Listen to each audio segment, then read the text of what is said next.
Olá, pessoal. Vou começar a fazer a correção da lista de exercícios aqui, lista 7 de tabela hash.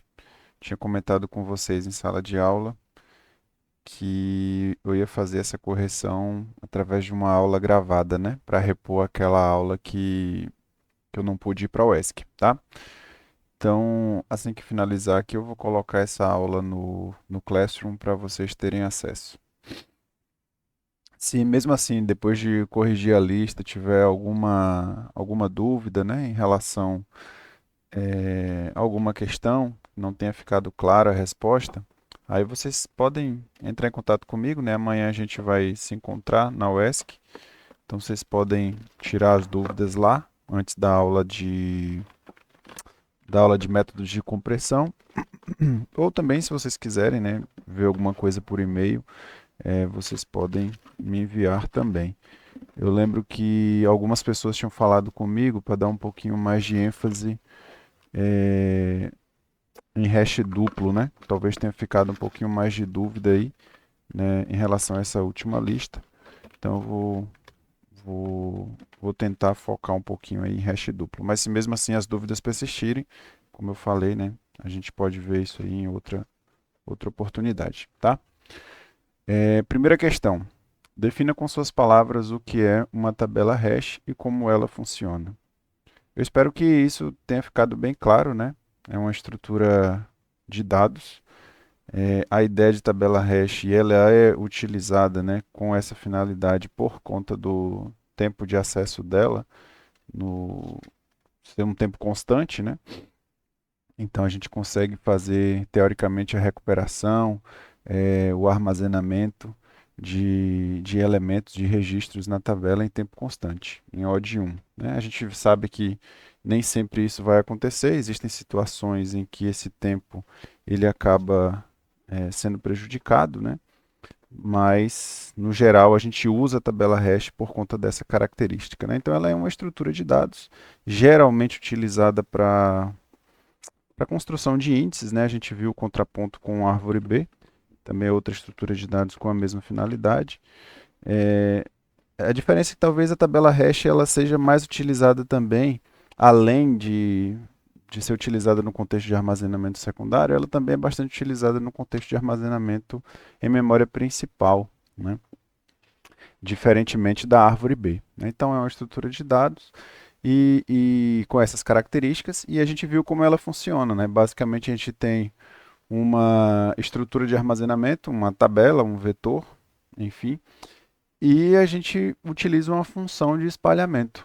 Através dessa função, a gente vai fornecer uma chave, uma parte do registro, né? Geralmente uma chave primária, mas nem sempre.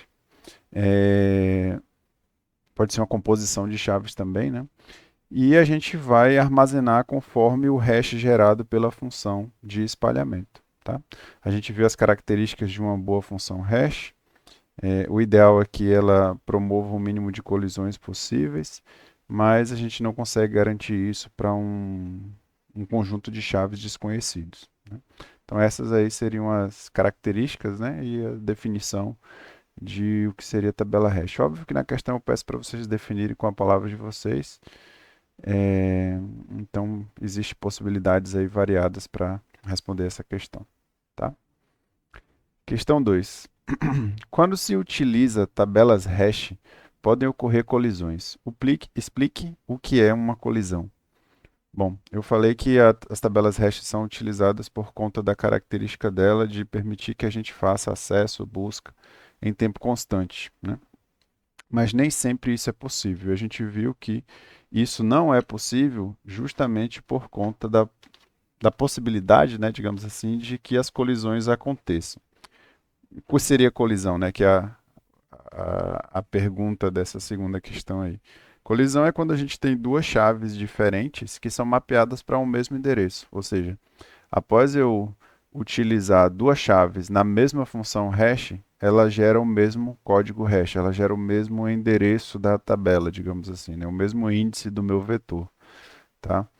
Então, quando isso acontece, a gente tem que fazer uma decisão, né? Talvez a decisão mais simples seria, bom, sobrescreve o primeiro registro, né? Ou não, já não insere o primeiro, não insere o segundo registro porque já existe um registro lá naquela posição. Mas isso não é a melhor das soluções e quase sempre isso não vai resolver o problema, uma vez que a gente tem que armazenar todos os registros na tabela, né? Pelo menos isso é um pressuposto, tá? Então, nesse caso, a gente vai ter que utilizar alguma estratégia para resolver essas colisões. Falei para vocês em sala de aula que existem várias estratégias, né?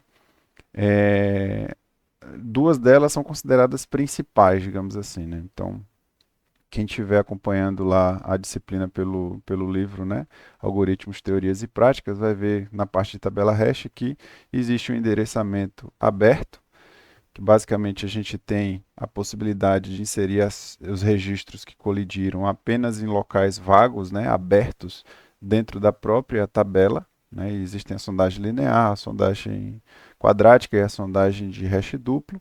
E existe também um encadeamento separado, né, onde geralmente após a colisão, a gente utiliza uma estrutura de dados auxiliar, geralmente uma lista encadeada, para armazenar as chaves que colidiram.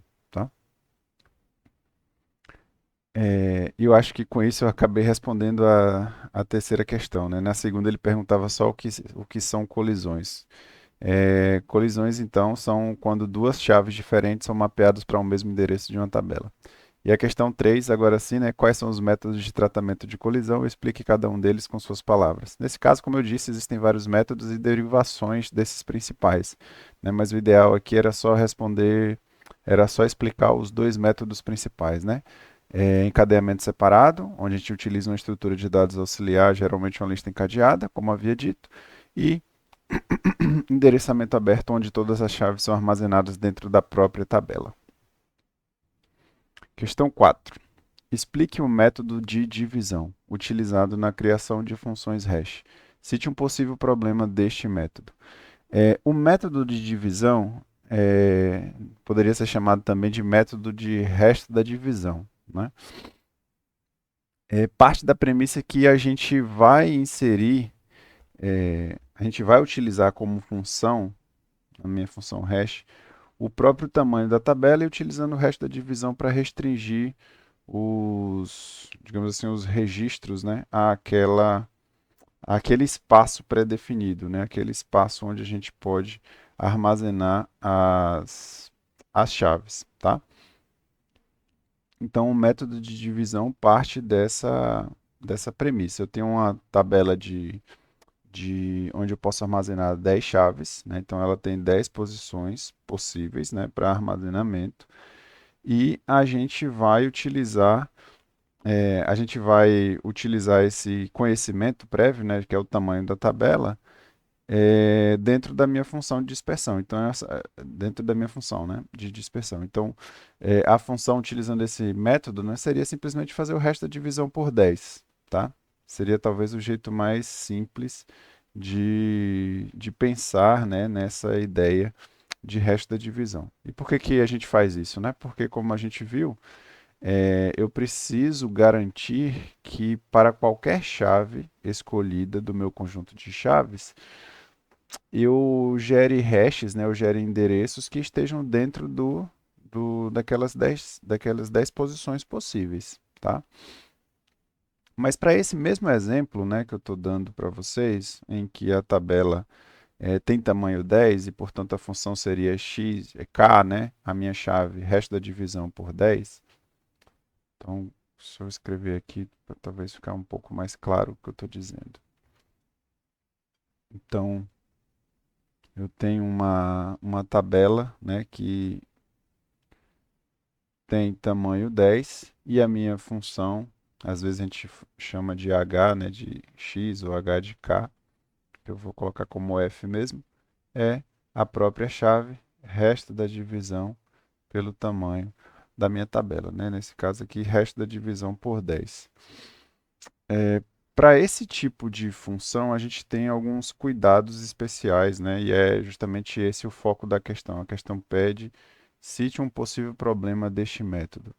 Esse método aqui, se a gente não escolhe, digamos assim, de maneira apropriada o tamanho da minha tabela, existe a possibilidade de como é que eu posso dizer? A gente replicar certas tendências numéricas em relação às características da própria chave. Ou seja, é, é muito fácil, ou seria muito mais fácil a gente conseguir identificar ou entender qual seria a minha função de espalhamento de acordo com os hashes que são gerados, tá? Então, para esse caso mesmo aqui, por exemplo, né, se a gente fizer 10 resto da divisão por 10, a gente está mapeando para o endereço zero. Se eu fizer 12 resto da divisão por 10, eu estou mapeando para o endereço 2. Se eu fizer 15 resto da divisão por 10, eu estou mapeando para o endereço 5. Então a gente percebe que existe uma correlação forte entre a chave, entre a minha chave e os endereços que são gerados a partir dela com a minha função de espalhamento, né? Então a gente percebe que existe aí uma relação muito forte e que isso não é desejável no contexto, né, de função de espalhamento, tá? Então a ideia é a gente fugir desse, dessas tendências, né? A gente não quer que isso aconteça. Então, uma das premissas, e aqui não é o foco da questão, né? Mas uma das formas da gente resolver isso, a gente viu em sala de aula, é que quando eu precisar, né, utilizar esse método mais simples, eu vou escolher aqui um tamanho de tabela, né, que seja geralmente um número primo e um número primo longe de uma potência de 2. Então, por exemplo, se eu vamos simplificar, né? Vamos utilizar apenas um número primo. Então, ao invés de 10, eu vou usar 11, tá? Então, quando eu utilizo o 11 aqui, eu já fujo um pouquinho dessa possibilidade, né, que a gente viu. Então, por exemplo, 11 resto da divisão por 10 resto da divisão por 11, a gente vai mapear para o endereço 10, porque agora eu estou trabalhando com 11 endereços possíveis, né, de 0 a 10, tá? É, Então, beleza. Quando eu estiver trabalhando aqui 12, resto da divisão por 10, 12, resto da divisão por 11, né? Por 10 não. Por 11, a gente já vai mapear para o endereço 1. Quando eu estiver falando aqui de 15, resto da divisão por 11, eu vou para o endereço 4.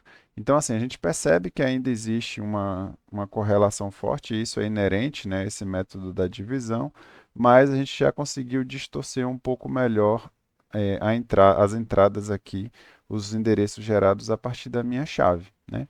Antes, se eu entrasse com a chave ímpar, ele só gerava endereço ímpar.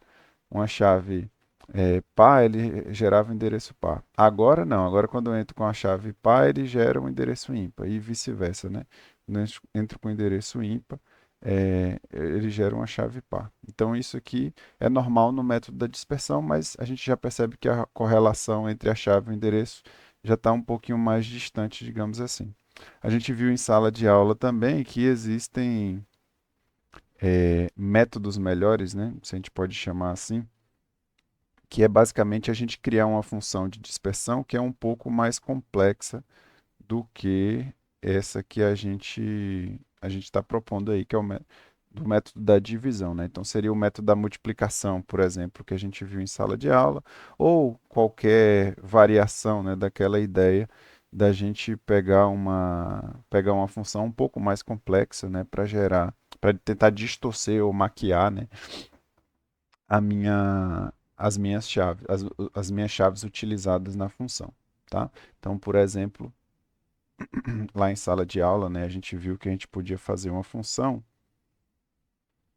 uma f de k, onde a gente poderia pegar e gerar um determinado número, multiplicar por esse k, e esse número aqui seria um número entre 0 e 1. A gente podia fazer aqui o resto da divisão por 1 para pegar a parte fracionada desse número, né? Depois a gente poderia multiplicar por m e pegar o piso dessa multiplicação. Então, isso daqui é um exemplo de um outro método que é um pouco mais elaborado. E a partir dessa premissa, desculpe, a gente pode gerar, né, a gente poderia gerar funções é, um pouco mais rebuscadas, digamos assim, para a gente conseguir fazer os nossos cálculos, né, o que a gente está buscando na nossa tabela de espalhamento, tá? Então essa foi a resposta da questão 4, né? Cite o possível problema aí, que seria essa tendência a replicar o comportamento das chaves na hora de fazer o armazenamento da minha tabela por conta da simplicidade da função. Questão 5. Discuta as vantagens e desvantagens de se utilizar o método de endereçamento aberto para tratamento de colisões. A gente viu que o endereçamento aberto parte da premissa onde a gente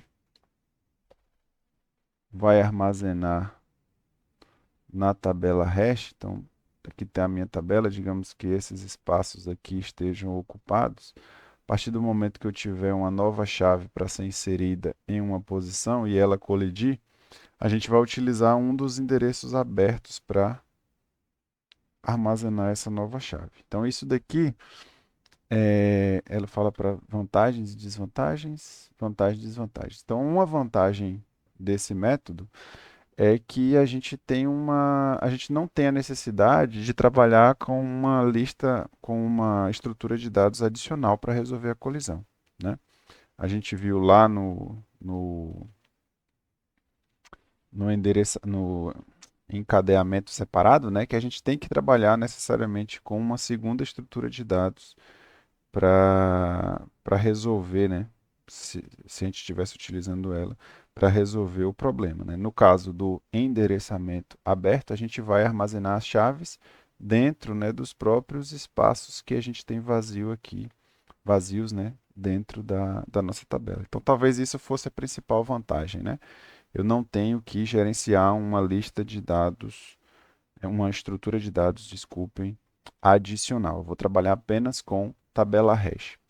Porém, a gente viu que isso tem algumas desvantagens, né? Talvez a desvantagem principal fosse a própria limitação, o próprio tamanho da minha tabela. Ora, se eu só posso armazenar em espaços vazios, uma hora essa quantidade de espaços vai ficar totalmente preenchida e eu não vou conseguir armazenar novas chaves, a menos que eu aumente o tamanho da minha tabela, né? Então, isso seria uma desvantagem aí de utilizar, né, de se utilizar o endereçamento aberto. Uma outra desvantagem é que a gente viu que dependendo de qual estratégia eu utilize, né, no endereçamento aberto, a gente viu que existe uma certa tendência a fazer agrupamentos de chaves, né? Por exemplo, quando a gente utiliza a, o teste linear, né, a sondagem linear, a gente viu que existe uma tendência a agrupamentos. Mais tarde a gente vai ver que o quadrático também tem essa tendência, né? Então, o que é recomendável, né, uma vez que eu esteja utilizando o endereçamento aberto para resolver, né, para tratar as colisões, o ideal seria utilizar o hash duplo, né? Mas mesmo o hash duplo, a gente também tem que tomar um certo cuidado na hora de criar tanto a função principal, né, a função de dispersão, como aquela função secundária para resolver as colisões, tá? Então, acho que essas seriam, né, as principais desvantagens em se tratando de resolver as colisões utilizando a estratégia do endereçamento aberto. Questão 6. Suponha que um conjunto de n chaves x formado pelos n primeiros múltiplos do número 7. Quantas colisões seriam obtidas mediante a aplicação das funções hash seguintes para n igual a 6? Então, vamos aqui. Primeiro eu vou definir as n chaves, né? Então, aqui ele diz que n igual a 6. Então, as chaves seriam 7, 14, 21, 28, 35 e 42, né? O conjunto de 6 chaves aqui, de acordo com o que ele solicitou, né? Então, beleza. Agora ele pede o seguinte, né? Quantas colisões seriam obtidas mediante a aplicação da função hash na seguinte? Beleza. Então, a letra A aqui. Na letra A, a gente vai utilizar essa função, né? H de x é igual a x resto da divisão por 7. Então, aqui fica fácil a gente perceber que, bom, para 7 resto da divisão por 7, a gente mapeia para o endereço 0. Não houve colisão, né? Não houve nenhuma colisão. Então, para essa chave aqui. Mas quando eu uso a segunda chave, 14 resto da divisão por 7, dá 7, né? Então, vai haver já uma colisão para a segunda chave. Na segunda chave, a mesma coisa, né? Então, a gente vai ter uma segunda colisão. Na terceira, a mesma coisa. Na quarta, a mesma coisa. E na quinta, a mesma coisa, tá? Então, aqui a gente teria, né, se a gente fosse analisar friamente, pensando assim só no básico dessa questão, a gente teria 5 colisões possíveis, né? Beleza. Porém, a questão ela não fala qual é o método utilizado para tratamento de colisões. Isso seria importante, né? Se a gente soubesse, porque o número de colisões poderia dar um pouquinho diferente. 5, 6, tá? O que é que eu quero dizer com isso? Vamos imaginar que a gente está utilizando, assim como foi na questão passada, o endereçamento aberto. Então, bom, a gente viu que a chave 7 vai ficar nessa posição, né? Não houve colisão, portanto. A chave 14 foi mapeada para o endereço 0. Mas, se a gente estivesse utilizando, sei lá, sondagem linear no endereçamento aberto, ela ia ficar aqui, né? A chave 21 também foi mapeada para o endereço 0. Logo depois, a gente tentaria inserir no endereço 1, para só então inserir no 21. Então, a gente percebe que, no caso da 14, ela colidiu uma vez. No caso da 21, ela colide uma vez e depois duas vezes, né? E assim por diante. A mesma coisa para 28, né? 28 inicialmente seria o valor, né, seria gerado para o endereço 0, para a posição 0. Depois a gente ia tentar na posição 1, depois na posição 2 e só então inserir aqui na posição 3, tá? Isso daqui é só discutindo um pouco mais as possibilidades, né, digamos assim, para a inserção. Mas na questão ela não pede isso, né? Então ela pede o básico, né? O que seria básico aqui apenas seriam 5 colisões na primeira questão aqui, tá? A letra B, a função hash já é x resto da divisão por 14, tá? Então a gente percebe que nesse caso, a primeira chave, claro, como a tabela está vazia, ela não vai gerar, não vai haver, né, nenhuma colisão. Então, beleza. Deixa eu só voltar aqui. Isso. Então, para o 7 não houve colisão. Para o 14, né, resto da divisão por 14 dá resto zero. Então, também não houve colisão. Mas para o 21, resto da divisão por 14 dá resto 7, assim como foi o 7. Então, aqui há colisão. Na 28 vai haver colisão. Na 35 vai haver colisão. E na 42 vai haver colisão. Então, nesse caso aqui, né, a gente teria 4 colisões, tá? E, por último, né, na letra C, a gente utiliza uma função de espalhamento, onde x a gente faz o resto da divisão por 5, tá? Então, nesse caso aqui, a gente tem, vamos lá, né? A gente faz aqui primeiro 7, resto da divisão. Acho que nesse caso aqui seria bom a gente desenhar a tabela, para não se perder. Então, aqui eu tenho essas tabelas aqui possíveis e vou inserir as chaves. Então, 7, resto da divisão por 5 dá 2. Ou seja, a chave 7 foi inserida na posição 2. 14, resto da divisão por 5 é 4. Então, 14, resto da divisão por 5 foi 4. 21, resto da divisão por 5 é 1. Por enquanto não houve colisões, né? 28, resto da divisão por 5 é 3. Também não houve colisões. 35, resto da divisão por 5 é 0. E claro, aqui nesse caso, né, a gente tem uma taxa de ocupação de 100%, né? A gente tem 5 chaves e 5 espaços disponíveis para armazenamento. Logo, a gente tem uma taxa de ocupação de 100%. Óbvio que qualquer próxima chave que eu tentar inserir aqui vai dar problema, né? Então, nesse caso aqui, né, não tem muito o que fazer, né? A gente vai ter uma colisão, mas ela é inevitável por conta da taxa de ocupação já estar em 100%. Então, não teria outra possibilidade, digamos assim, que não fosse a colisão, porque não existe mais espaço e eu estou pensando, né, em utilizar o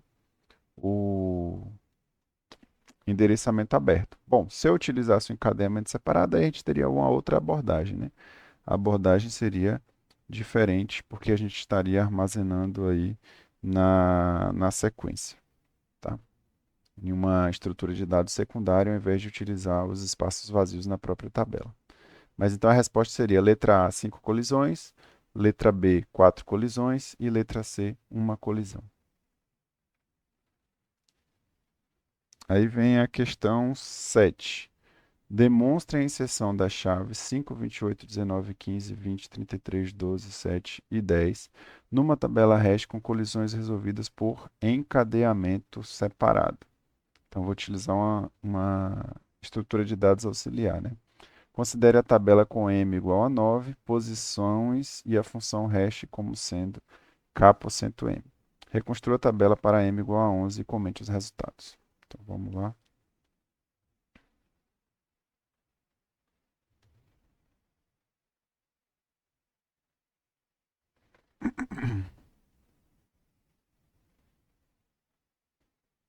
Vamos colocar aqui como sendo a letra A, né? M igual a 9.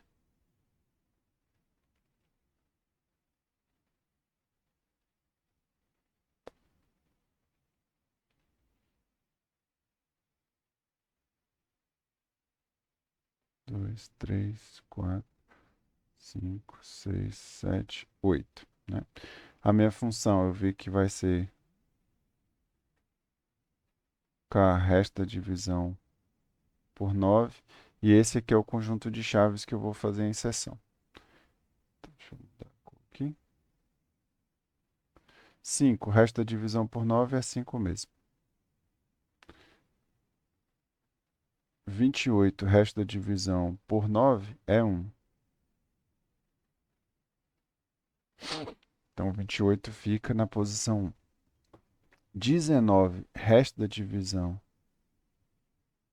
por 9 é 1 também. É 1 também, né? Então aqui já houve uma colisão. Ele pede para a gente fazer utilizando o encadeamento separado. Então, deixa eu refazer aqui.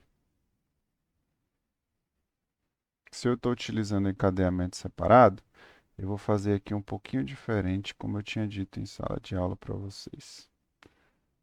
Deixa eu imaginar que na minha tabela inicialmente eu tenho apenas ponteiros apontando para nulo.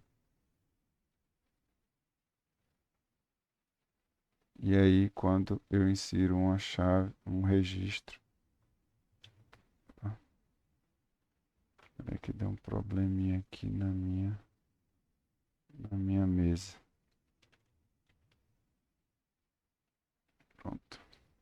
Então, quando eu insiro um novo registro, esse ponteiro vai ser atualizado. Então, no caso do 19, a gente mapeou aqui para o endereço 1 também. O 15, resto da divisão por 9 é 6. Então, ele fica aqui na posição 6.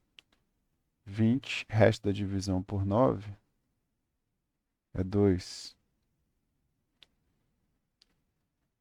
33, resto da divisão por 9 é 6 também.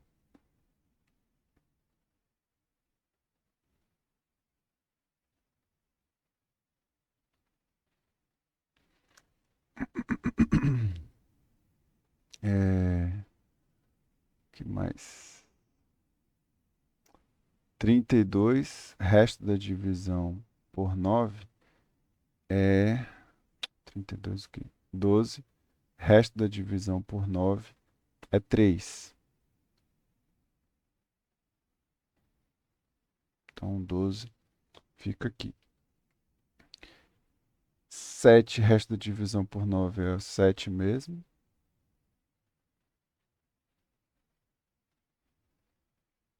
E 10, resto da divisão por 9 é 1. Então, esse aqui, teoricamente, seria o resultado para a minha tabela com m igual a 9. Isso se eu não errei nenhuma operação aqui de resto da divisão, tá? Já são quase 11 horas da noite. Então, se eu tiver errado alguma coisa aí, vocês me corrijam, porque aí eu lanço algum comentário, ou aqui no vídeo mesmo depois, ou lá no Classroom. Vamos então para a letra B, né? Na letra B, ele pede para a gente inserir as mesmas chaves, mas com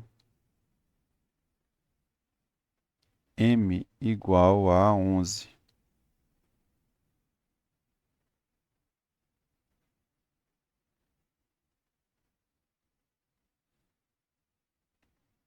Então, aqui a gente vai ter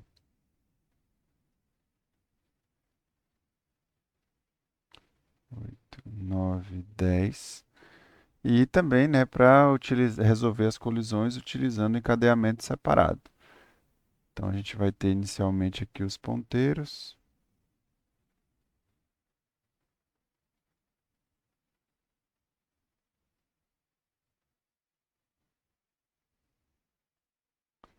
Cinco, resta divisão por 11 é 5 mesmo. 28, resto da divisão por 11 é 6.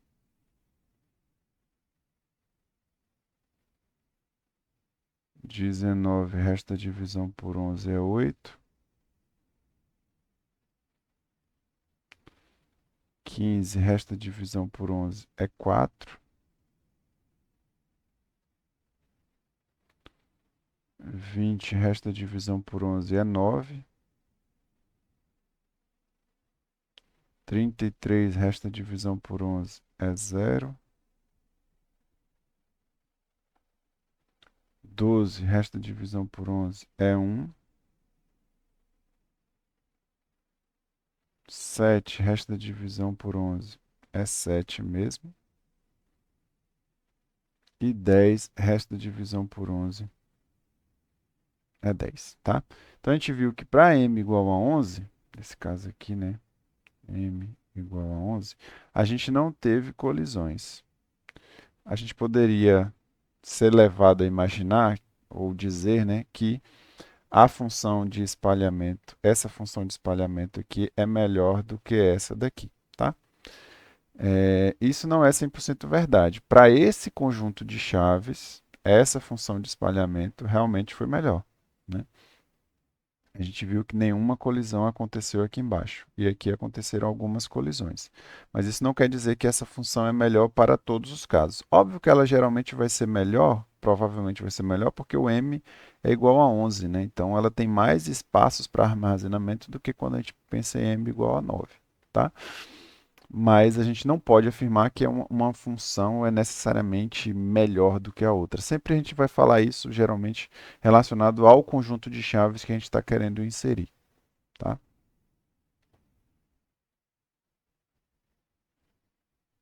Beleza. Vamos para a, a função. Ah, tá. E aqui eu acho que vale a pena a gente pegar esse ponto, né, para imaginar o seguinte.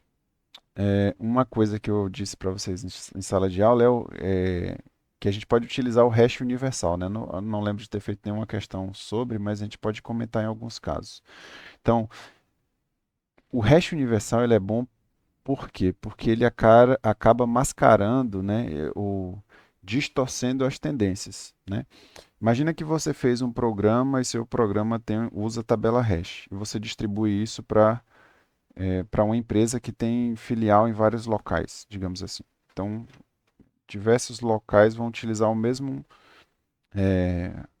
programa, a sua mesma aplicação, que internamente utilizam a função de espalhamento. Se a sua função for igual, de repente algum funcionário malicioso que trabalha em diversas localidades ou que tem acesso a essas aplicações, né, que é a mesma aplicação, ele pode replicar uma certa tendência de comportamento, ou mesmo um cliente ou alguém externo que use, né, faria mais sentido, ele pode replicar a mesma tendência, fazendo com que colisões aconteçam em cadeia, né, em uma mesma posição. Então a gente viu que uma forma de fugir disso seria utilizar um hash universal, né? Então você utilizaria uma função onde a gente ia pegar a chave, multiplicar por uma variável, somar com outra, antes de fazer o resto da divisão por m. Óbvio que isso daqui é uma parte elementar, né, para esse caso. É... Ah, não, peraí. Além disso, ainda falta uma coisinha aqui. Resto da divisão por p e depois resto da divisão por m. Então, a ideia aqui, na sua aplicação, ao invés de ter simplesmente uma função hk, onde k a gente faz resto da divisão por m, a gente passaria a ter isso daqui. Então, bom, a gente viu que não faz sentido se esse a for igual a zero, né? Ou igual a 1, é a mesma coisa que ele não existir. O b até pode ser igual a zero. Mas se a gente fizer isso daqui, então escolhe a e b, dois valores gerados aleatoriamente, né? Para cada execução, digamos assim, da sua aplicação. E P um número primo que pode ser também gerado aleatoriamente, né? Um número primo grande. A gente vai cada filial, digamos assim, que usa essa aplicação hipotética, estaria rodando uma instância da sua função, uma instância diferente. Por quê? Porque esses valores aqui seriam gerados aleatoriamente, né? Então, um usuário que tem acesso aos diversos programas, né, as diversas filiais, ele para armazenar, por exemplo, a chave 33 em uma filial, ele ia gerar o hash zero. E já em outra filial, a 33, usando a sua mesma aplicação, poderia gerar o hash 10, né? Isso ia fazer com que ele não conseguisse replicar uma certa tendência, mesmo tendo acesso a um dos programas ou a uma das aplicações rodando em uma das filiais, tá? Então, esse daqui seria o conceito de hash universal. Tá? Eu comentei em sala de aula, né, mas acho válido reforçar, justamente porque nessa questão 7 aí talvez faça sentido a gente comentar um pouquinho sobre isso. Questão 9. Desenhe uma tabela hash resultante da introdução dessas chaves aí, usando a função hash hk é igual a 2k mais 5 o resto da divisão por 11. Isso supondo que as colisões são tratadas por encadeamento separado também.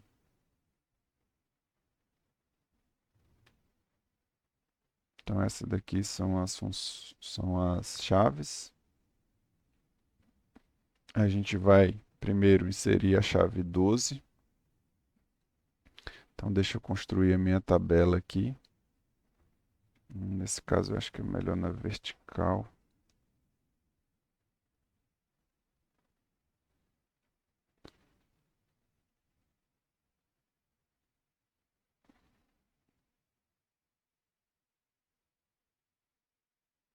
Zero, um, dois, três, quatro, cinco, seis, sete, oito, nove, 10.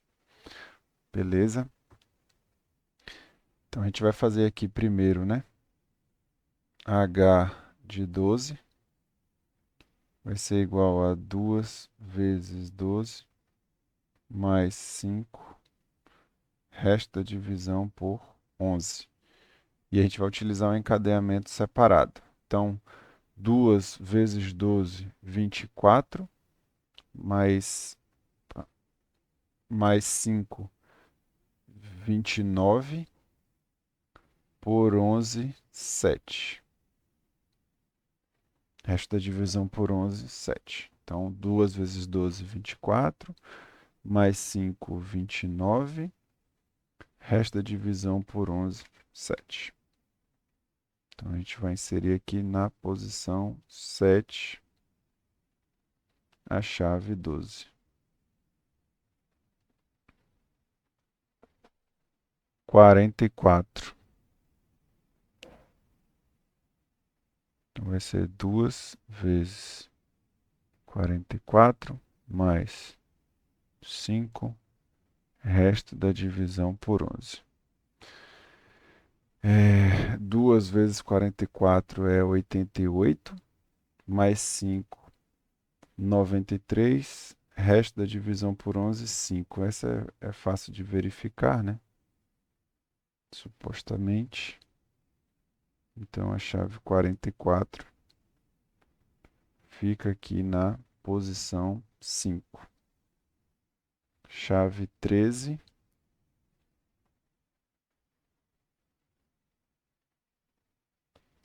2 vezes 13, mais 5, resto da divisão por 11. Minha caneta está dando probleminha às vezes. Por 11. Então, 2 vezes 13, 26. Com 5, 30 e... 26. Com 5, 31. Né? Então, resto 9.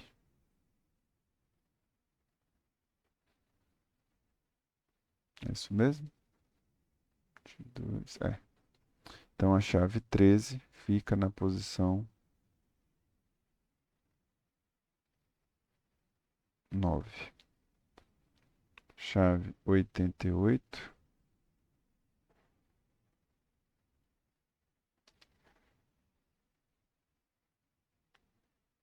2 vezes 88 mais 5, resto da divisão por 11. Então, 2 vezes 88, estou fazendo na calculadora aqui, 176, mais 5, 181, 181 mod 11 é 5 também. Então, a chave 88 vai ficar na posição 5. 88. Chave 23. 2 vezes 23 mais 5. Resta divisão por 11. 2 vezes 23, 46. E 5, 46. E 5, 51. Para 11, 9. Então, a chave 23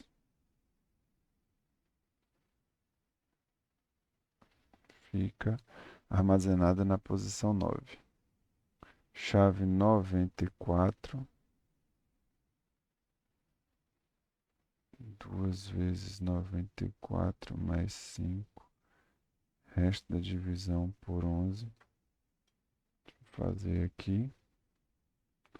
2 vezes 94 mais 5, 193.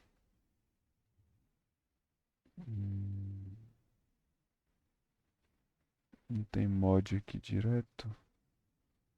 Então, 193 mod 11 dá 6. Então, a chave 194 foi mapeada para a posição 6.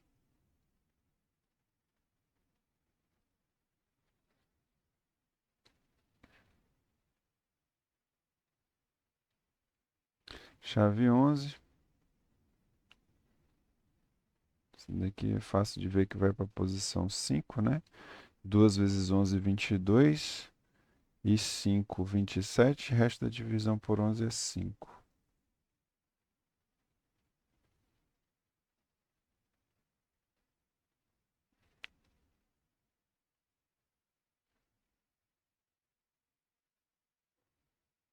Chave 39.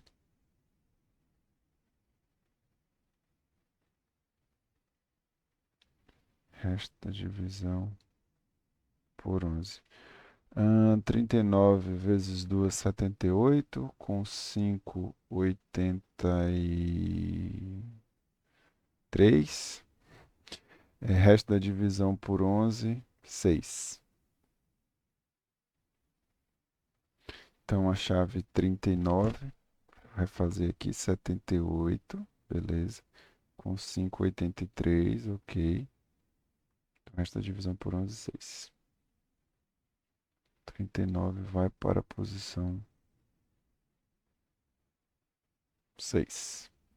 Chave 20.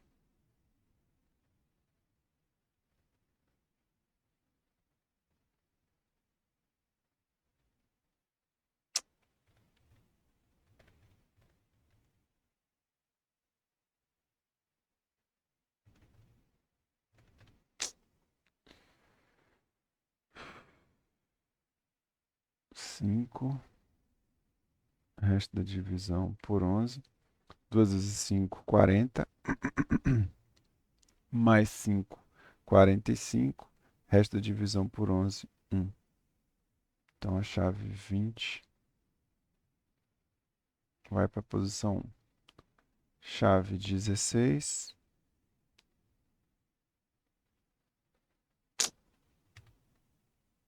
Tá complicado a minha caneta, viu, gente?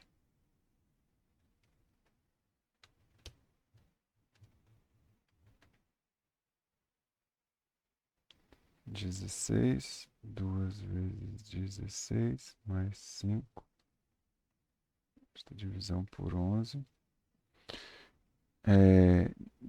2 vezes 16, 32, mais 5, 37. Por 11 dá 4. Então, a chave 16 foi para a posição 4. E por último, a chave 5. 2 vezes 5 mais 5. Resto da divisão por 11. 2 vezes 5, 10. E 5, 15. Resto da divisão por 11, 4 também.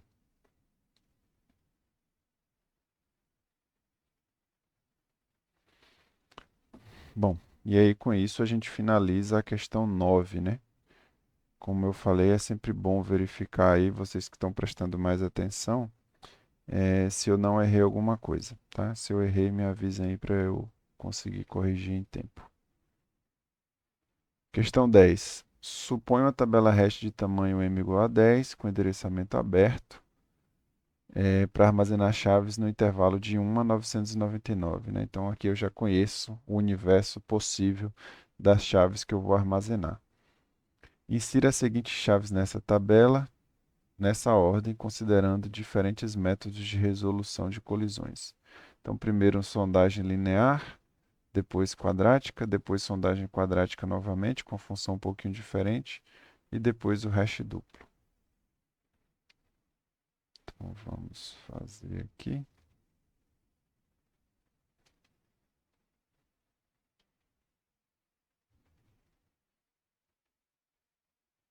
Esse conjunto de chaves. A primeira é a letra A. Beleza. M igual a 10, ele pede para a gente utilizar endereçamento aberto.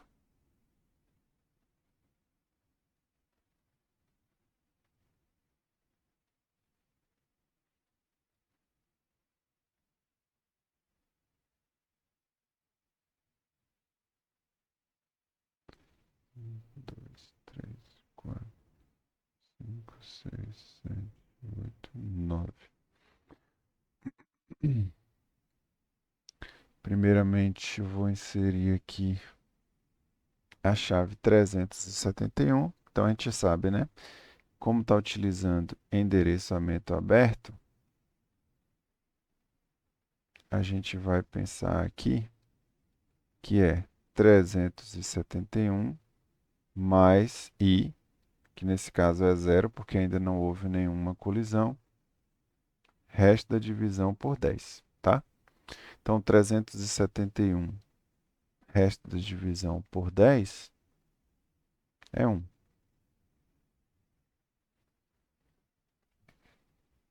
A gente vai inserir a próxima chave. Chave 121. Então, é 121. A gente sabe que é por zero aqui, né? Resto da divisão por 10 deu 1. Então, aqui a gente já percebeu que houve uma colisão. Eu vou fazer o mesmo processo. Eu não vou repetir, até porque minha caneta está falhando também. Então, aqui já fica fácil o que a gente vai fazer, né? 121 mais 1, resto da divisão por 10. Então, se no caso anterior a gente tentou o endereço 1, aqui fica óbvio que a gente vai tentar o endereço 2. Logo, a chave 121 vai ficar na posição 2. A chave 173, a gente já percebe que vai ficar aqui na posição 3. A gente pode fazer direto. 203 vai ser mapeado também aqui para a posição 3, né? E depois a gente vai fazer para a posição 4. Por quê, né? Só colocar aqui H de 203 é igual a 203, inicialmente mais zero,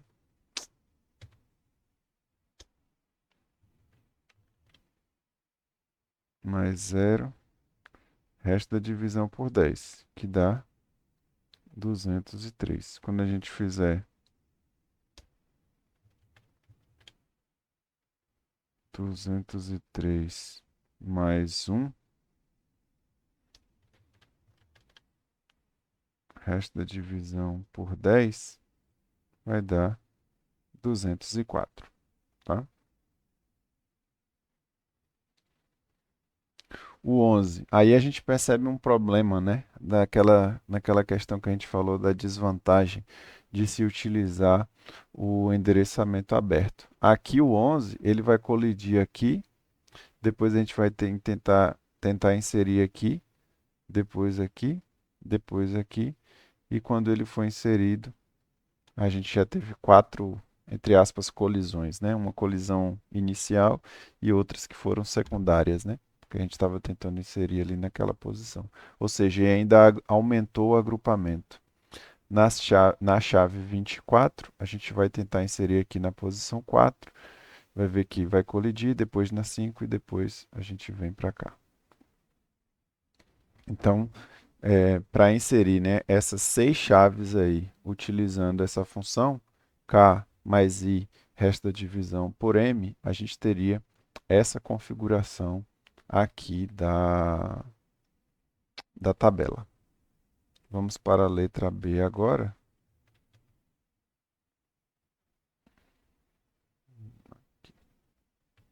Deixa eu copiar aqui. Letra B, a gente vai utilizar aquela sondagem quadrática, bem nos moldes que a gente viu em sala de aula.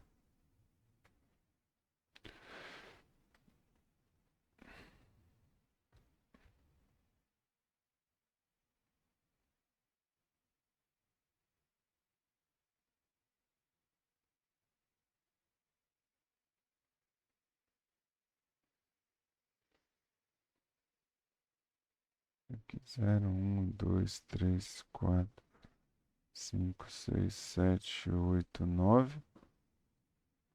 9. E a gente vai utilizar essa função aqui. Então, no primeiro caso ali, a gente vai inserir o 371 na mesma posição. Por quê? Porque eu vou fazer 371 mais 0 ao quadrado, resta divisão por 10. Então, vai dar 1, né? 121 vai ser o mesmo processo, né? Vai colidir inicialmente aqui na posição 1 e depois a gente vai incrementar a variável aqui i, né? Então vai ficar 121 mais i ao quadrado, né? Quando houver a primeira colisão, a gente vai ter isso daqui, 121 mais 1 ao quadrado, resto da divisão por 10. Ou seja, a gente vai inserir a chave 121 na posição 2, assim como foi no exemplo anterior, tá? Então agora a chave 173 fica aqui, ó, na posição 3 também. A 203 vai colidir inicialmente na posição 3 e depois a gente vai inserir na posição 4. A chave 11, que é um caso interessante nessa situação aqui. Bom, então vou fazer do começo, né? 11, a gente já percebe que vai dar 1, aí colidiu. Aí o que é que eu vou fazer? Eu vou fazer o processo agora 11 mais 1 ao quadrado, porque houve uma colisão.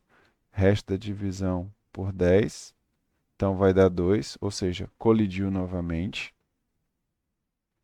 Então agora eu vou tentar 11 mais 2 ao quadrado, resto da divisão por 10.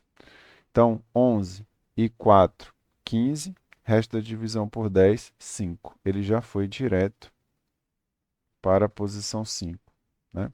Então olha, o onze, a gente tentou inicialmente aqui na posição 1, na posição 2, e a gente já foi para a posição 5, né? Se por acaso ele colidisse novamente, a gente ia dar um salto maior, né? Como a tabela aqui é limitada, a gente ia voltar aqui para o começo, tá? Então aqui, a gente mapeou o 11 para a posição 5. E o 24, a gente vai ter outro caso interessante também. Inicialmente vai ser mapeado para a posição 4, depois para a posição 5, então eu já vou fazer aqui 24 mais 2 ao quadrado, resta divisão por 10. Então, 24 e 4, 28, resta divisão por 10, 8. Então, a 24 aqui ficou na posição 8. Então, a gente já percebe que utilizando a sondagem linear e a sondagem quadrática, para esse conjunto de chaves, a gente teve um resultado um pouco melhor aqui com a sondagem quadrática, né? Tiveram menos colisões para as chaves 24 e para a chave 11.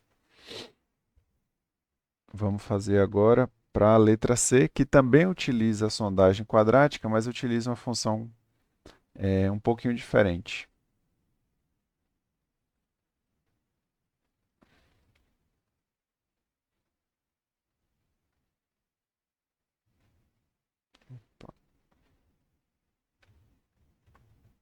Sondagem quadrática com essa função aqui.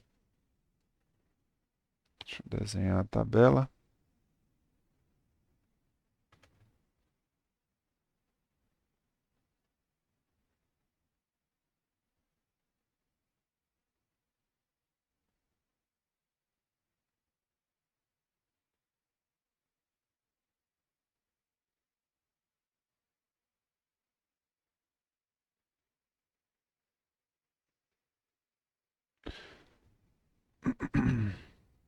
Então, beleza. Primeira chave 371 vai ficar aqui na mesma posição.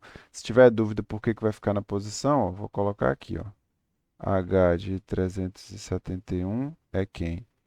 371 mais 2 vezes zero, porque não houve nenhuma colisão ainda para essa chave, mais zero ao quadrado, resto da divisão por 10. Então, o resultado disso aqui é hash 1, tá?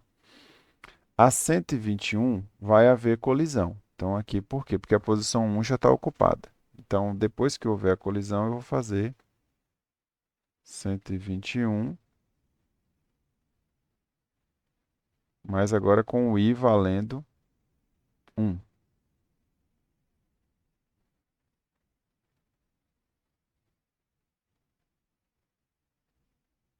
Então, 121 e 2, 123 e 1, 124. Resta a divisão por 10, 4.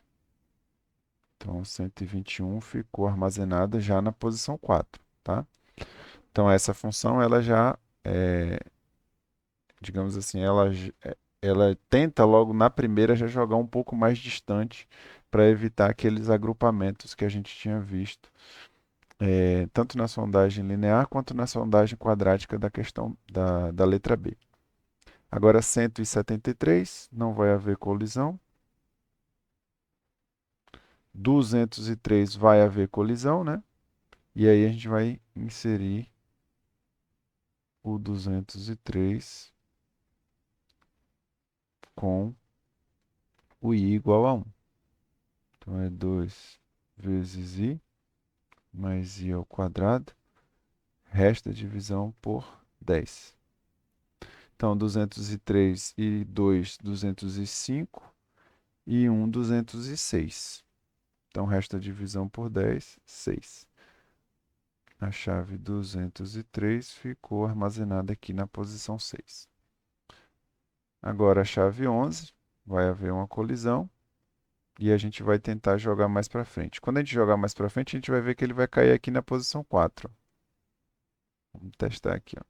Para i igual a 1, vai ficar 11 mais 2 vezes i mais i ao quadrado, resto da divisão por 10. Então 11 e 2, 13 e 1, 14, resto da divisão por 10, 4. Então agora a gente vai tentar novamente inserir a chave 11 para i igual a 2. Vai ficar 11 mais 2 vezes 2 mais 2 ao quadrado. Resto da divisão por 10. Então aqui 11 e 4, 15 e 4, 19. Resto da divisão por 10, 9. Então a chave 11, nesse exemplo aqui, já foi parar na posição 9. A chave 24 vai colidir aqui inicialmente, então agora a gente vai tentar 24 para i igual a 1, né? Então vai ficar 24 mais 2 vezes 1 mais 1 ao quadrado, resto da divisão por 10. Então 24 e 2, 26 e 1, 27, resto da divisão por 10, 3. A 3 já está ocupada. Agora a gente vai tentar inserir novamente a chave 24 para i igual a 2. Então vai ficar 2 vezes 2 mais 2 ao quadrado, resto da divisão por 10. 24 e 4, 28 e 4, 32. Resto da divisão por 10, 2. Então a chave 24 fica armazenada aqui na posição 2. Essa foi a letra C da questão 10. Vamos para a última questão, que é a que tem o hash duplo.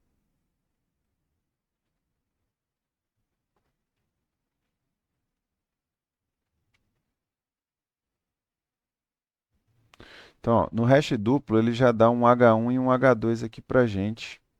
E a gente tem que montar a nossa função, digamos assim, nossa função principal. Vou chamar de Hzão.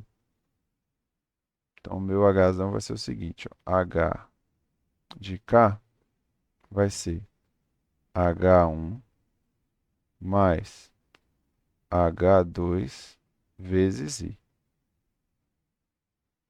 Esse i a gente lembra, né? Quando não houver colisão, i igual a zero. E tudo isso, resto da divisão por 10, tá? Então, é isso daqui que a gente vai ter. A nossa tabela vai ser uma tabela de tamanho 10. Então, já vou desenhá-la aqui novamente pela última vez, né? Para responder essa letra D. 0, 1, 2, 3, 4, 5, 6, 7, 8, 9. E aí vou fazer a inserção das chaves. 371 é mapeada para aqui mesmo. Por quê? Porque esse i é zero, né? Não houve colisão. Então o H2 não existe. Então eu estou fazendo só aquela função principal aqui, que é 371, o resto da divisão por 10, que dá 1, e depois eu faço o resto da divisão por 10 novamente, que dá 1 mesmo. Agora eu vou para o 121. Então a gente vai perceber que vai colidir inicialmente. Então, ó, o resultado H1 aqui, vamos fazer aqui do lado, né? Então, H de 121 para i igual a 1.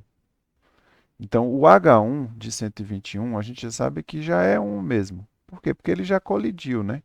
Aqui nessa posição. Então, vai ficar 1 mais. O H2 é esse cara aqui. Então, ele fez 7 menos K, resto da divisão por 7.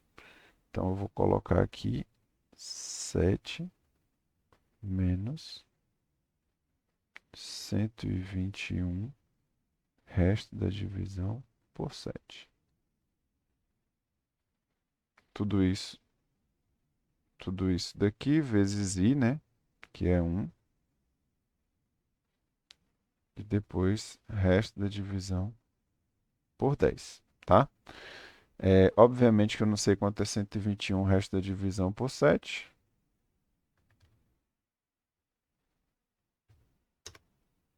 É 2. Então aqui ele está fazendo 7 menos 2. Então é 5 vezes 1, 5. 1 e 5, 6. Resto da divisão por 10, 6. Então, usando esse hash duplo aqui, com essa função 2 aqui, a gente vai mapear a chave 121 após uma colisão para o endereço 6 da minha tabela. A chave 173 é armazenada sem que aconteça nenhuma colisão. E agora a gente vai tentar a 203. A 203 vai colidir aqui, né?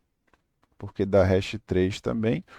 Então, a gente vai tentar inserir agora novamente a chave 203 para i igual a 1. Então, a gente viu que o H1 dela é 3, porque ela já colidiu ali inicialmente. O H2 é 7 menos 203, resto da divisão por 7. Tudo isso daqui vezes i, que é 1, resto da divisão por 10. Então, 203 resto da divisão por 7 é zero. Então, vai ficar 7 menos zero é 7. 3 mais 7, 10. Resto da divisão por 10, zero. Ou seja, a chave 203, após uma colisão, utilizando esse hash duplo, foi mapeada para o endereço zero. A chave 11 vai colidir aqui na posição 1, e a gente sabe então que o H1 dela é 1 mesmo. Então, vou utilizar agora para i igual a 1. H1 dela é 1. Então, aqui vai ficar 7 menos 11, resto da divisão por 7, vezes 1, resto da divisão por 10. 11, resto da divisão por 7, 4. 7 menos 4, 3. 1 e 3, 4. Resto da divisão por 10, 4. Então a chave 11 ficou mapeada para a posição 4. A chave 24 seria endereçada aqui para a posição 4, mas já está ocupada, né? Acabou de ser ocupada.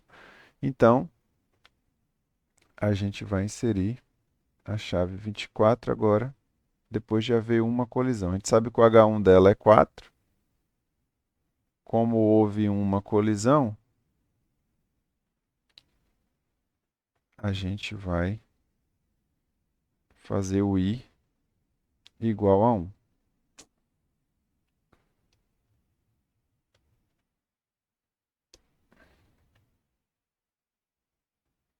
Tá difícil aqui, viu, gente?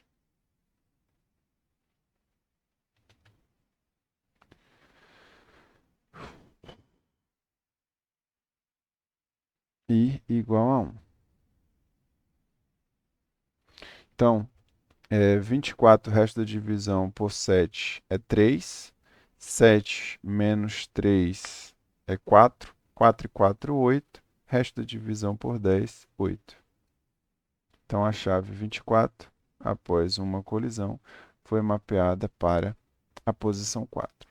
Então, assim, sempre que eu for utilizar o hash duplo, eu tenho que ter isso daqui em mente, né? Que a minha função hash principal vai ser composta de uma função h1 e de uma função h2. A h2 ela só vai existir, ela só vai ter impacto na inserção das chaves a partir do momento que aconteça uma colisão para aquela chave, que aí eu vou aumentar, vou incrementar essa variável i aqui. Se por acaso houvesse mais colisões, né? Por exemplo, digamos que eu tentei o 24 na posição 4 aqui, colidiu. E na posição 8, digamos que já tivesse ocupado. Ia colidir novamente. Eu ia agora incrementar o i para 2. Né? E ia tentar fazer esse processo novamente. E depois, e depois, e depois. Então, vou fazer isso até que eu ache um espaço vazio ou até eu atingir um limite de tentativas razoável. Tá? Então, essa era a questão 10 aí, que tinham 4 letras. Tá? Questão 11, bem simples, né? Insira a seguinte sequência de 12 chaves em uma tabela hash de tamanho 3, m igual a 3, com tratamento de colisões por encadeamento separado. Aqui ele não dá a função hash, mas ele já dá o código hash de cada uma das letras, né, de cada uma das sequências e a ordem. Considere depois uma busca pela chave J, cuja hash é 2. Qual é a sequência de chaves que é comparada com J? Então vamos lá.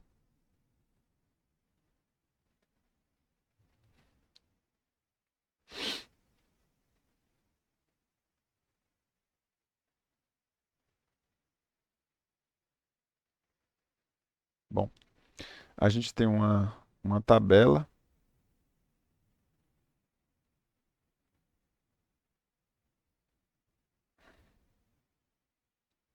com 3 posições possíveis, né? Ele diz aqui m igual a 3.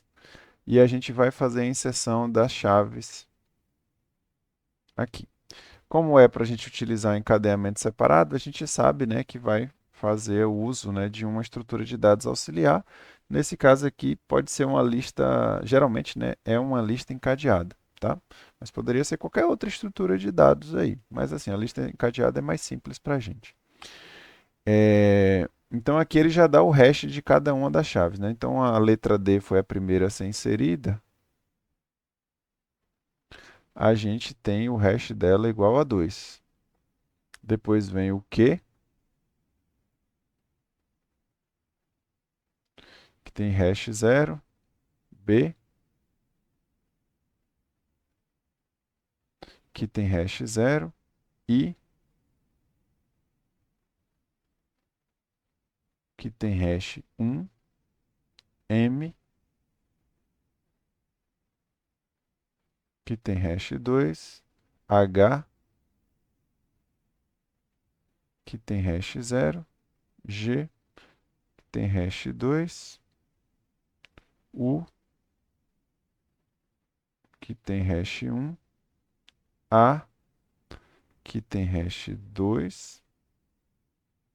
A gente está optando aqui, né, por inserir a chave sempre no final, né? Óbvio que se eu estivesse mantendo cada uma dessas listas ordenadas ou inserindo sempre no começo, o resultado ia ser diferente da pergunta que ele faz aqui embaixo. Então, C tem hash 1, R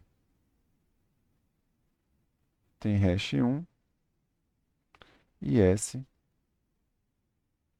tem hash 2. Então, para o meu exemplo aqui, né, considerando uma busca pela chave J, cujo hash é igual a 2, então ele passou a chave J, ele está buscando para ver se existe a chave J na minha tabela hash. A função gerou um hash 2 e a gente vai tentar encontrar essa chave. Qual é a sequência de chaves que é comparada com o J? Então, beleza. Ele vai gerar o hash 2 para a chave J e vai verificar se esse ponteiro é nulo. Se for nulo, ele já vai dizer que a chave não está armazenada na tabela, né? Mas ele é diferente de nulo, né? É um ponteiro aqui diferente de nulo. Então a gente vai para o próximo e encontra a chave D. Então a sequência que ele vai comparar é verificar se essa chave D é igual a J. A gente sabe que não é. Então ele vai seguir essa sequência, né? D, M, G, A, S. Por quê? Porque eu inseri sempre no final. Se eu tivesse inserido no início, ia ter um resultado inverso. Se eu tivesse inserido ordenado, ele ia apresentar essa lista aqui ordenada, obviamente, né? E, na verdade, se tivesse ordenado, ele não precisava nem apresentar a lista toda, né? Quando ele encontrasse uma chave maior que J, a gente já não precisava continuar pesquisando na lista, tá? Mas para o meu exemplo aqui, da letra 11, essa seria a ordem de comparação das chaves. E ele vai chegar na chave S, vai verificar que o ponteiro dela é nulo e vai retornar para a aplicação, dizendo que a chave J não está armazenada nessa estrutura de dados. Agora vem a questão 12.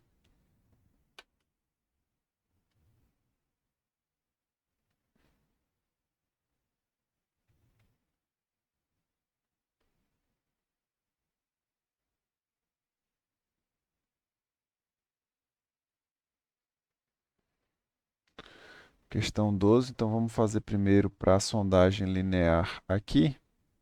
Ele faz um K por 117. Só para a gente ver o resultado melhor, não seria necessário, mas eu vou desenhar a tabela aqui.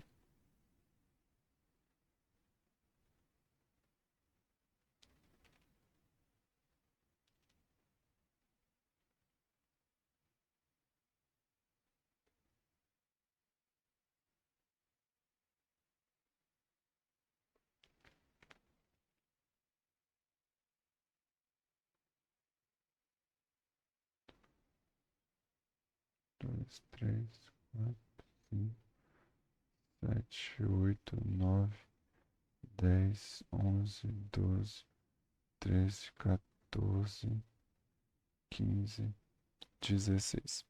Né? Então eu tenho a minha tabela.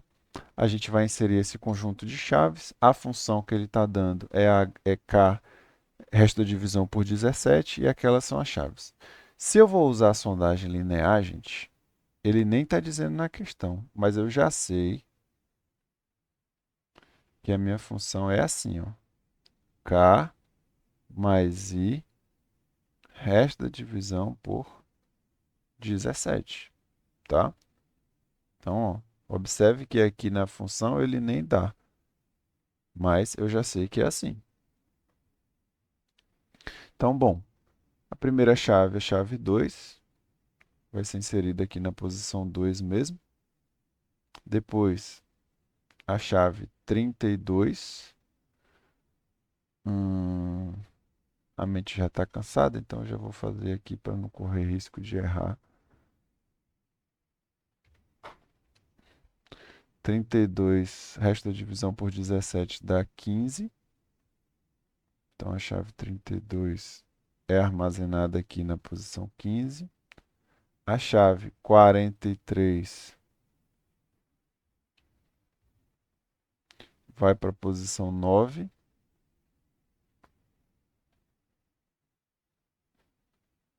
A chave 16 fica aqui na posição 16 mesmo. A chave 77 vai para a posição 9. Então aqui já aconteceu uma colisão. Como eu estou utilizando a sondagem linear, a gente sabe que após uma colisão ele vai tentar inserir justamente no próximo espaço vazio. Logo, a chave 77 vai ficar aqui, na posição 10. A chave 51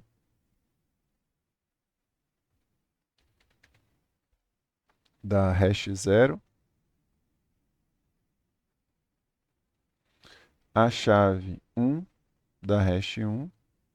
A chave 17 da hash 0. Então, nesse caso, ó, ele vai tentar aqui na posição 0, depois na posição 1, na posição 2, e para i igual a 3, ele vai conseguir armazenar a chave 17 aqui na posição 3, né? Então, lembrando que eu estou utilizando a sondagem linear, esses agrupamentos vão aparecer mesmo. Depois a chave 42. Bom, se 43 resto da divisão por 17 deu 9, 42 vai dar 8. Então, para a sondagem linear, a gente teria essa configuração aqui ao final da inserção das chaves daqui de cima. Beleza? Eu vou reutilizar aqui esse espaço. Então, se vocês tiverem dúvida, vocês podem voltar no vídeo aí. Eu vou apagar aqui para poder reutilizar o espaço. Obviamente que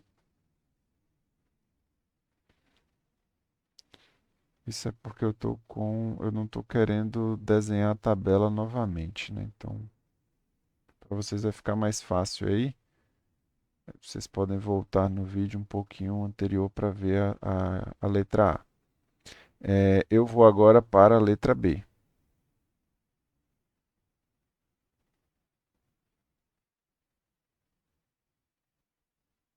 A letra B, ele não diz também, né? Mas ele diz que é sondagem quadrática. Então eu sei que esse i aqui é elevado ao quadrado. I elevado ao quadrado.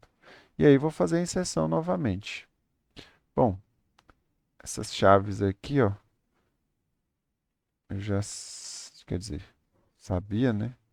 Obviamente que eu não vou lembrar. Acho que é 15, 32. A 43 deu hash 9. A 16 dá hash 16 mesmo. A 77, eu obviamente não lembro. 9. Então aqui no caso da 77 deu hash 9. Então a gente vai fazer agora, ó. 77. Nesse caso ele vai tentar na próxima, né? Mais 1 ao quadrado. Resto da divisão por 17. Então vai dar 78, resto da divisão por 17. Ele vai inserir a chave 77 aqui. 51. Acho que dá 0, né? 0. A chave 1 é 1 mesmo. A chave 17 é 0. Então agora a gente vai perceber o hash quadrático funcionando, né? Então ele tentou inserir aqui na posição 0, colidiu. A gente vai tentar inserir na próxima, vai colidir também. Então agora eu vou tentar utilizando a sondagem quadrática para i igual a 2. Então vai ser 17 mais, quer dizer, i igual a 2, né? 2 ao quadrado, resto da divisão por 17. Então aqui é 4, né? 17 mais 2 ao quadrado é 23, resto da divisão por 17 dá 4. Então, a chave 17, ó, foi mandada direto para a posição 4, ao invés de tentar aqui como foi no hash linear, né? Na posição 3 ele já deu um salto maior. Depois a chave 42. Ah, tá. 42 é na posição 8, né? Na posição 8. Então, essa daqui é o resultado para a inserção das chaves na letra B, utilizando a sondagem quadrática, tá? Então, eu vou partir agora para a letra C. Vou apagar novamente, reutilizar aqui a minha tabela, tá? Mas vocês podem voltar no vídeo. Na letra C, ele utiliza um hash duplo. Então, no hash duplo, eu tenho que lembrar que a minha função hash é composta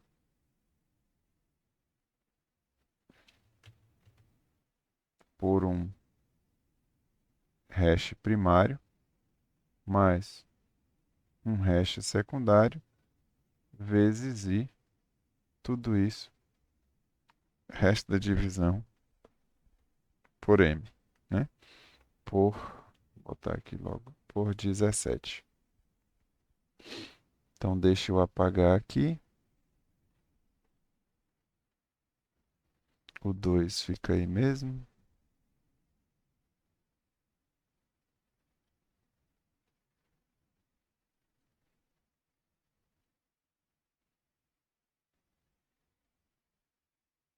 Bom, então vamos lá.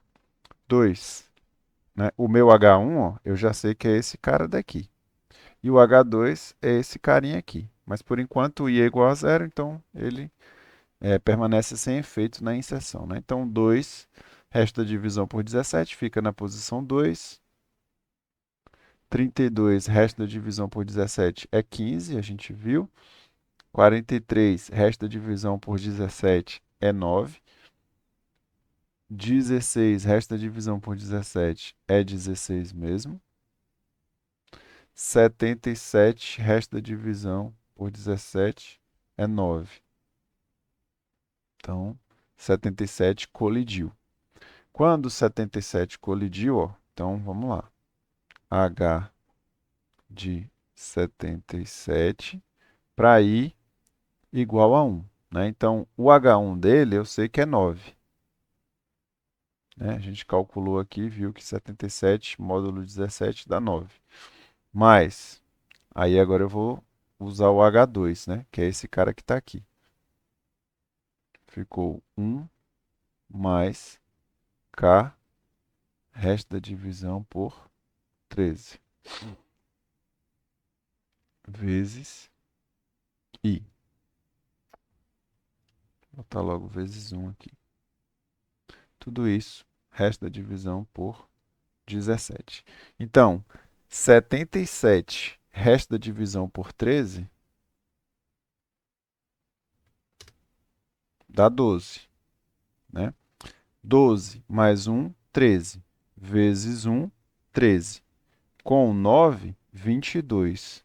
22, resto da divisão por 17, dá 5. Então, usando o hash duplo, a chave 77, ó, foi parar aqui. E a gente continua fazendo inserção. 51 por 17 dá 0. 1 por 17 dá 1. E 17 vai haver a colisão novamente. Então, para i igual a 0, colide ali no hash 0. E agora a gente vai fazer para i igual a 1. Então, aqui vai ficar 17.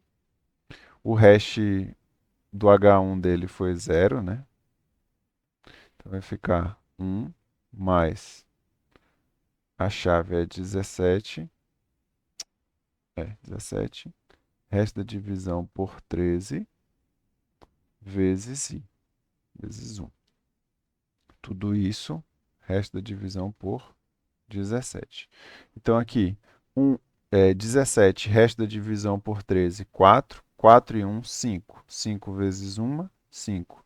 Mais 0, 5. 5, resto da divisão por 17, 5.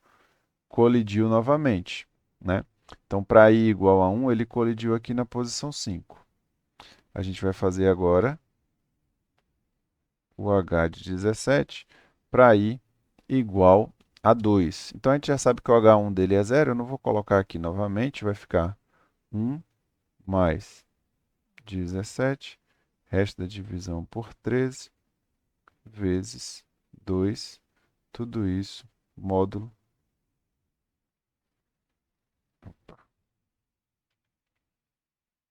17. Bom, então a gente já viu, né, que 17 é resto da divisão por 13 é 4 e 1, 5. Então aqui é 5 vezes 10, vezes 2, 10, resto da divisão por 17. Então aqui a chave 17, após duas colisões, fica. Opa! Chave 17, após duas colisões, fica na posição 10. E, por fim, a chave 42 aqui fica na posição 8, tá? Então, esse é o resultado após a inserção dessas chaves utilizando o hash duplo. Tá bom, gente? Se tiverem mais dúvidas, né, alguma dúvida em relação à utilização do hash duplo, como eu falei, me avisem aí na aula de amanhã. E agora, né, para finalizar, uma outra questão aqui que também utiliza sondagem linear, sondagem quadrática e hash duplo, que é a questão 13.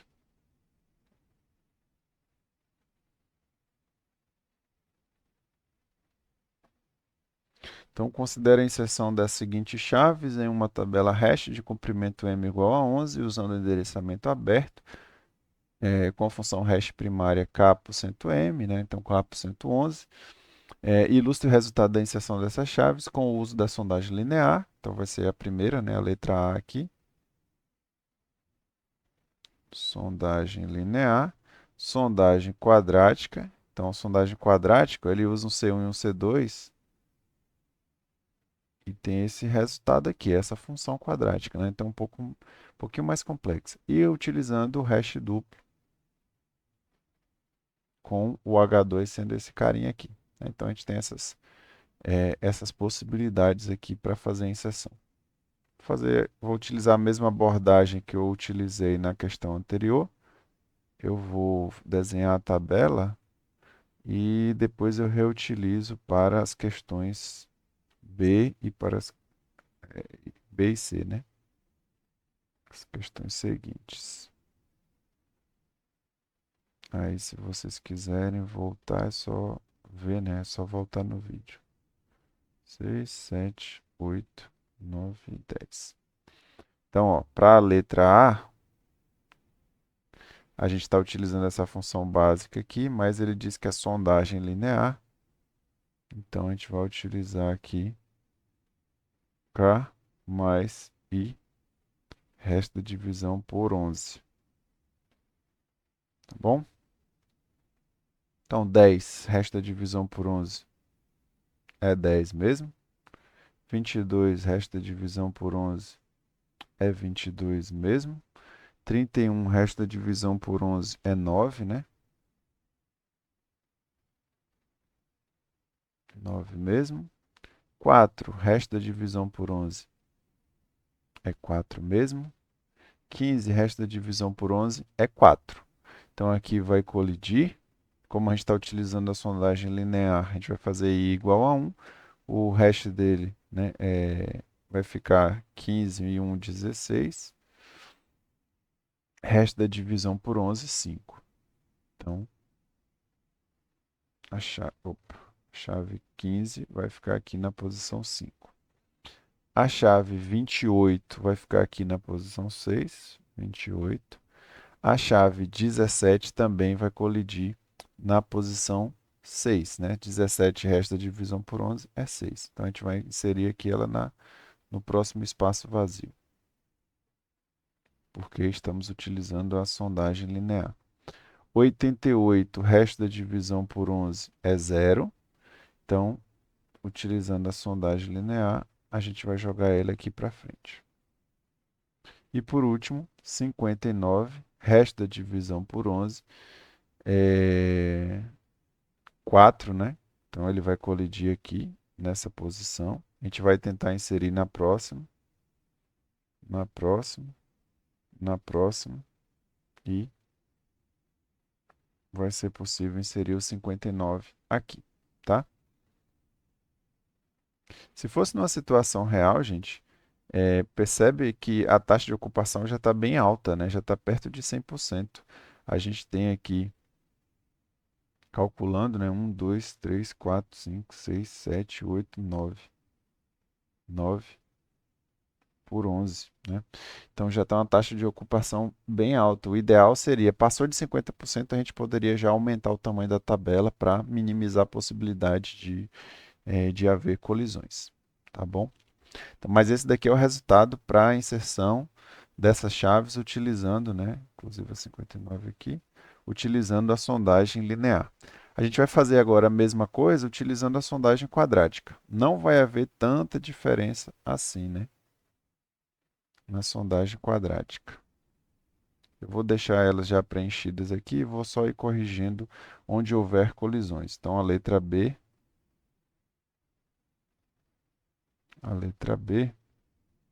a gente vai utilizar. Na verdade, não é I ao quadrado, né? Desculpa. A gente vai utilizar esse cara aqui que ele deu para a gente, ó. Então, a minha função de espalhamento vai ser K mais C1 vezes I, então é I mesmo,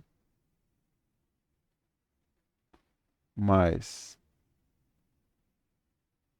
C2 é 3 vezes I ao quadrado, resto da divisão por 11. Então, é uma função um pouquinho mais complexa, tá? Mas quando I for igual a zero, vai ser equivalente à primeira, né? Então, algumas chaves vão ficar no mesmo lugar. Por isso que eu vou deixar aqui e vou corrigindo, né? Então, a chave 10 fica na mesma posição.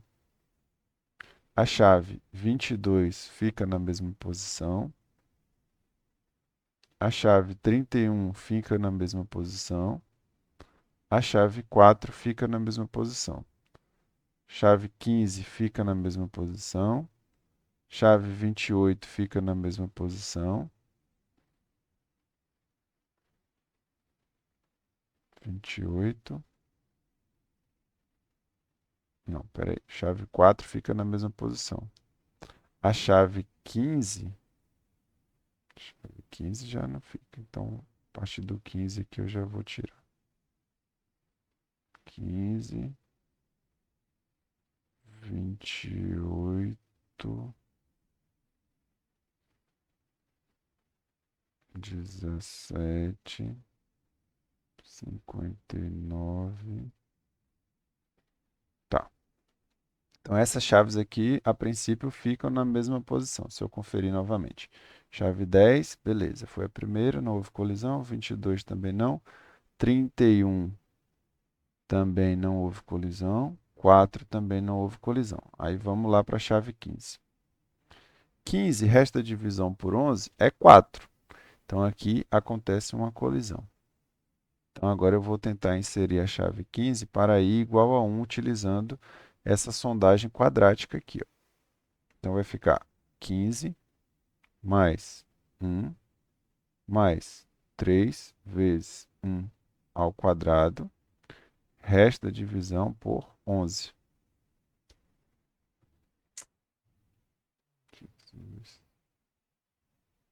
Por 11. Então, vai ficar aqui, ó, 15 e 1, 16, mais 3, 19. 19 por 11 dá resto 8. Então, a chave 15, que antes ficava aqui na posição 5, vai agora para a posição 8 da minha tabela hash. Aí vem a chave 28. 28, resto da divisão por 11, dá 6. Então, ela fica no mesmo lugar.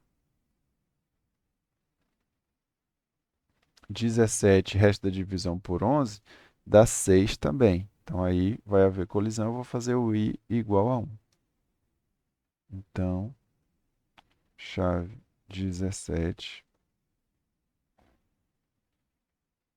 mais 1 mais 3 vezes 1 ao quadrado, resta divisão por 11. 17 e 1, 18 e 3, 21. 21, resto da divisão por 11 dá 10. Colidiu novamente. Então agora eu vou tentar para i igual a 2. Vai ficar 17 mais 2 mais 3 vezes 2 ao quadrado, resto da divisão por 11. Então, 17 e 2, 19. 3 vezes 4, 12. Então, 19 e 12 dá 29, 31. 31, resto da divisão por 11, dá 9. Colidiu novamente. E aí eu vou tentar inserir para i igual a 3.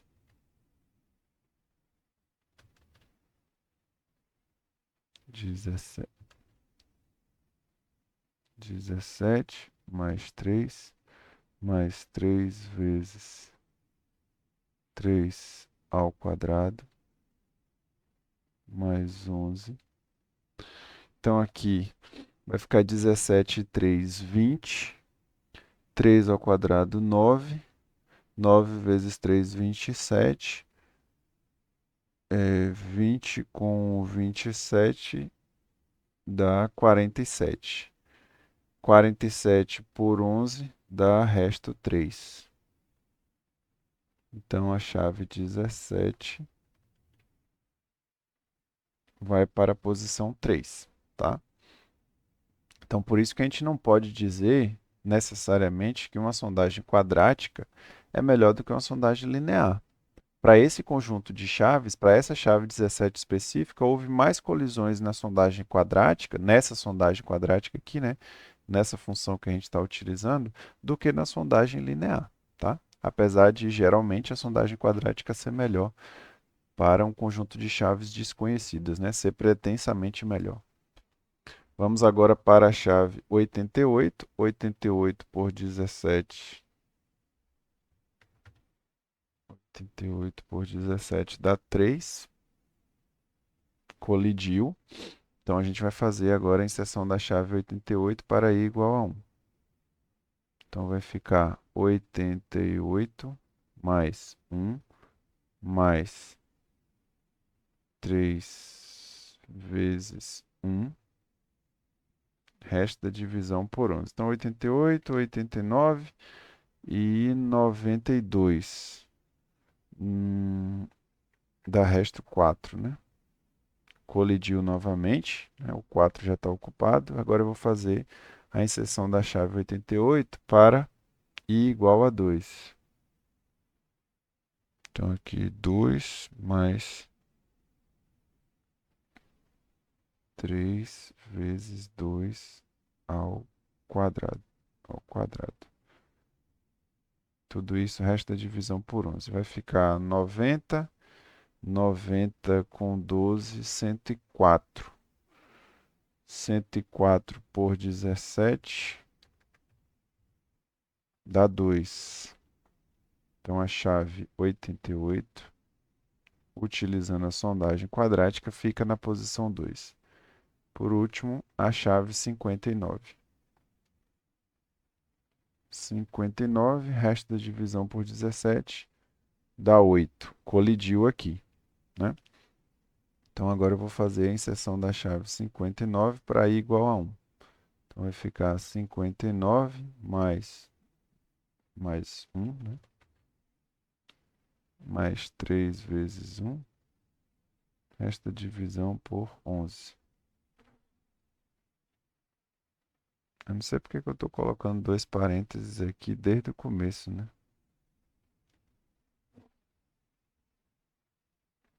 Por que que eu fiz isso? Ah, tá. Porque ele bota aqui no final. Então, eu não coloquei aqui. Ficou faltando um parênteses aqui. Posso apagar esse cara. Beleza.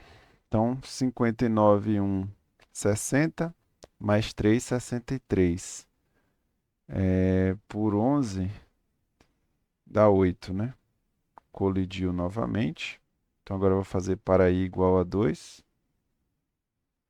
59 mais 2 mais 3 vezes 2 ao quadrado. Resto da divisão por 11. 59 e 2, 61. 61 com 12 dá 73. Opa, teve alguma coisa aqui. O 59, agora que eu estou percebendo. 59 eu fiz resto da divisão por 17. Na verdade era por 11, né? Desconsidera então isso daqui, gente, ó. 59. Ah, não. Mas vai dar no mesmo, né? 59, porque colidiu no 17 em outro local. Mais 59 por 11 dá resto 4. Ele vai colidir nessa posição 4. Depois colide na 8, aí tá certo. E agora é o que a gente está fazendo. Então vamos lá. 61 deu 73. 73 por 11 dá 7. Então a chave 59, utilizando o hash quadrático, fica na posição 7, que seria equivalente à letra B aqui dessa questão. Beleza?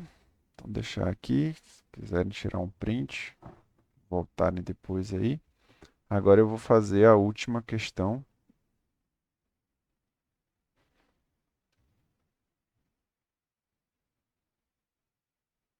Vou apagar aqui. Que é utilizando o hash duplo.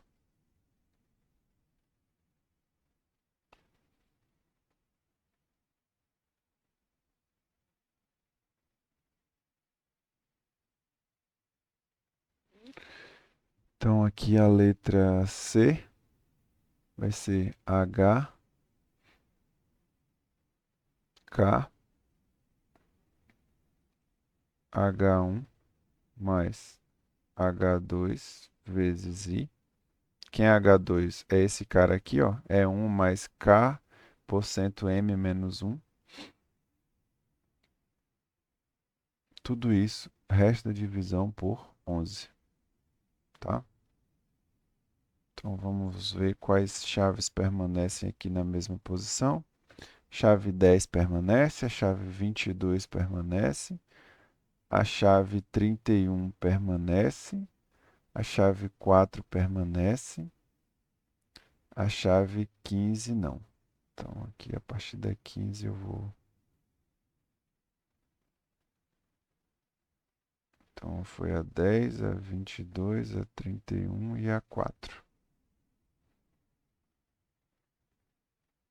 E o resto eu vou tirar. A 17 eu vou tirar.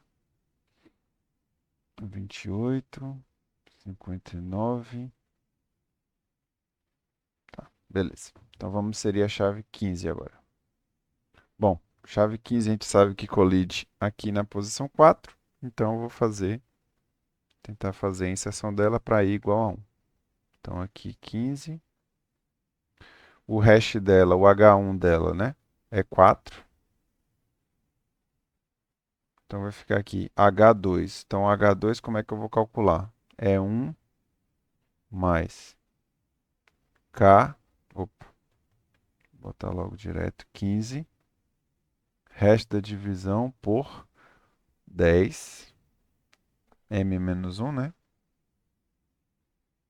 Tudo isso, resto da divisão por 11.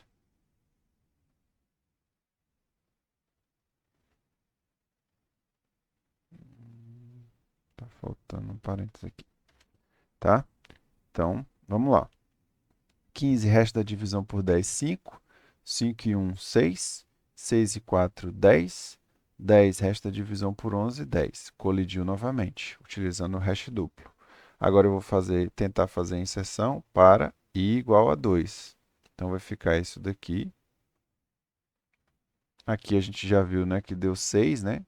15 resto da divisão por 10 dá 5 e 1, 6. Então agora vai ser 6 vezes 2, que aqui tinha um i, né, multiplicado aqui, vezes 1 e depois resto da divisão por 7. Na verdade, era aqui, né, antes do último parênteses, tá? Acho que já deu para entender. Multiplico o resultado disso aqui por i, que era 1, tá? Agora eu estou multiplicando o resultado, né, por 2, por i, que é 2, né, porque houve a segunda colisão. Então, aqui, 6 vezes 2, 12. 12 e 4, 12 e 4, 16. 16, resto da divisão por 11, 5. Então, a chave 15 ficou armazenada na posição 5. Perceba que também foi pior do que a sondagem linear, né? Porque na linear ela só testou uma e depois na próxima já inseriu na posição 5. Aqui ela colidiu na 4, na 10 e depois a gente inseriu na 15, tá? Agora 28. 28 por 11 é 6, fica no mesmo lugar. 17 por 11 é 6 também. Então agora eu vou tentar fazer a inserção do 17 utilizando o hash duplo para i igual a 1. Então 17 por 11 é 6, então o H1 dele é 6. Aí aqui vai ficar 1 mais 17, resta divisão por 10. Tudo isso daqui vezes 1, que é o meu i, né? E isso daqui resta divisão por 10, por 11, né? Então vamos lá. 17 resto da divisão por 10 é 7. E 1, 8. Vezes 1 é 8. E 6, 14. 14 resto da divisão por 11, 3. Logo, nesse caso aqui, a chave 17 fica armazenada na posição 3 da minha tabela hash. Chave 88 colide aqui na posição 0, então vou tentar inserir agora o 88 para i igual a 1. Então o H1 dele é 0, aí aqui vai ficar 1 mais 88, resta divisão por 10, vezes 1, tudo isso resta divisão por 11. Então 88 por 10 é 8, mais 1, 9, vezes 1, 9, com 0, 9, resta divisão por 11, 9. Colidiu. Agora eu vou fazer para i igual a 2, né? Isso daqui tudo, né? A gente já viu que dá 9. 9 vezes 2, 18, mais 0, 18. Resto da divisão por 11 é igual a 7. Então, a chave 88 fica na posição 7. E por último, a chave 59. 59, resto da divisão por 11, dá 8.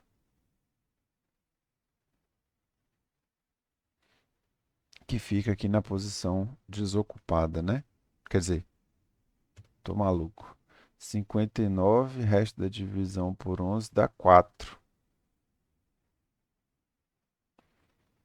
59, resto da divisão por 11, dá 4. Então, desconsidera o que eu falei, vai colidir. Então, colidiu aqui na posição 4. Agora, a gente vai tentar inserir a chave para i igual a 1. O H1 dele deu 4, mais 1, mais 59, resta divisão por 10, tudo isso vezes 1, o i, né? Resta divisão por 11. Então, 59 resta divisão por 10 dá 9, e 1, 10, e 4, 14. Resto da divisão por 11 dá 3. Colidiu. Agora, i igual a 2. Aqui vai dar 4. Aqui a gente já viu que dá 10, né? Só que ao invés de ser vezes 1, vai ser vezes 2. Então aqui 24, resto da divisão por 11, deu 3 também. Não, deu 24, deu 2, tá? Então a chave 59 fica aqui na posição 2. Beleza, gente? Eu acho que com isso a gente encerra a correção da lista. É muito provável que eu tenha errado aí em alguma conta, em algum momento, mas eu espero que a ideia, né, de como resolver tenha ficado clara.